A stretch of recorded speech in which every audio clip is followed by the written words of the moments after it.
America's 52 Stories, with life lessons for personal growth.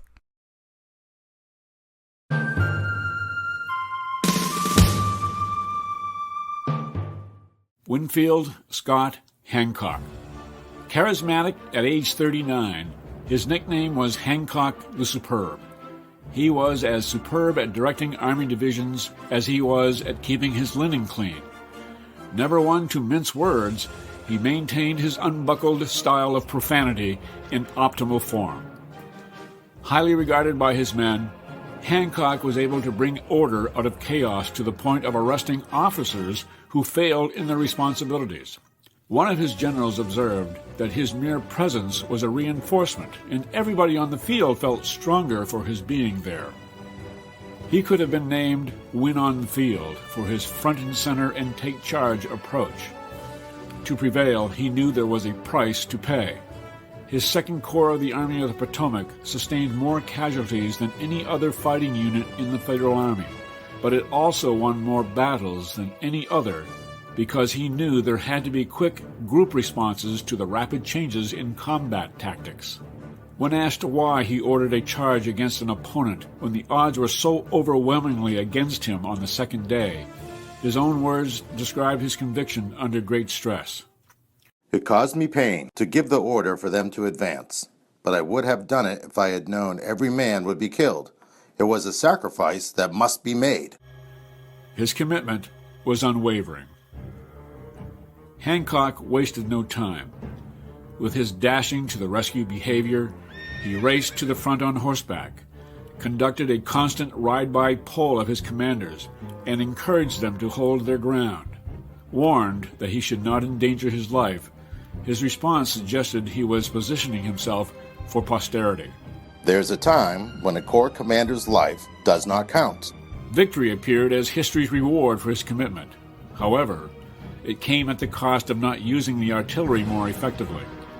He believed that only the infantry could win battles, and that the artillery's real purpose was to maintain the infantryman's morale, as if to suggest that bursts of loud noise from a cannon would provide an emotional security blanket over his infantrymen.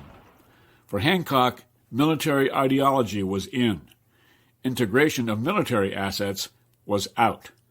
After being severely wounded, he refused to leave the field until the battle was going favorably. He remarked later, "Not a rebel was in sight, upright, when I left." Soldiers were in awe of his bravery. The determination he instilled in his men on that day appears to have contributed to making Pickett's charge a major defeat for the South. His reputation was summarized, or romanticized, by a Union soldier. "I met General Hancock once, and I think I grew about 1.5 feet."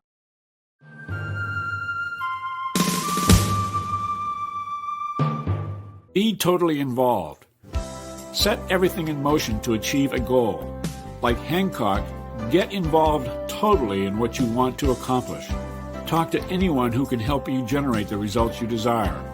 Be determined to see your project through to the end. Be willing to adapt to rapid change. Look at each obstacle as an opportunity in disguise. Moral values inspire trust. Hancock had the trust of the ordinary soldier. His credibility and effectiveness were established by maintaining his visibility and constant communication. Every year, Fortune magazine publishes its 100 best companies to work for. It usually finds more than 50 publicly traded companies which operate in the same manner as Hancock and have an average annual return to shareholders of 5 percentage points higher than the gains of 3,000 other companies. The positive work environments they provide establish trust. In other words, there is a measurable relationship between values and a solid bottom line.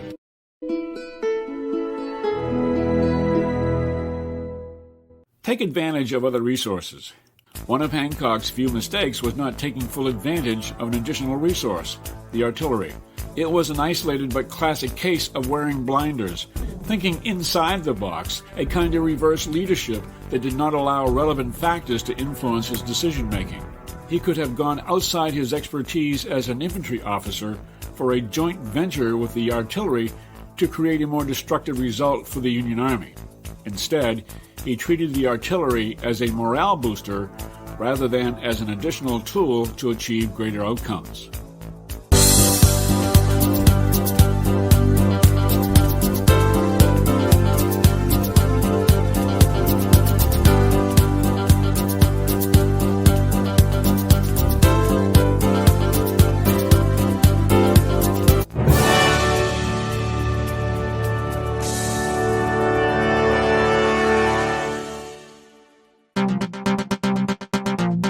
Right now, every student has the right to be thinking, what do I do with this information? Let's start by asking these questions, and you can provide your own answer.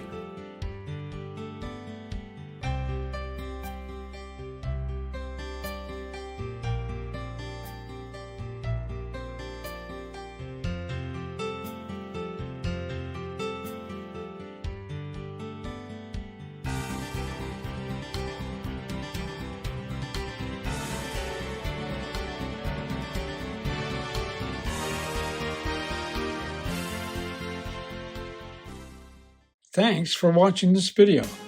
To keep these videos free, get this book. It's a character development guide on Amazon. Or make a tax-deductible gift. Either way, one book or one gift, both shape the next generation with values that last a lifetime.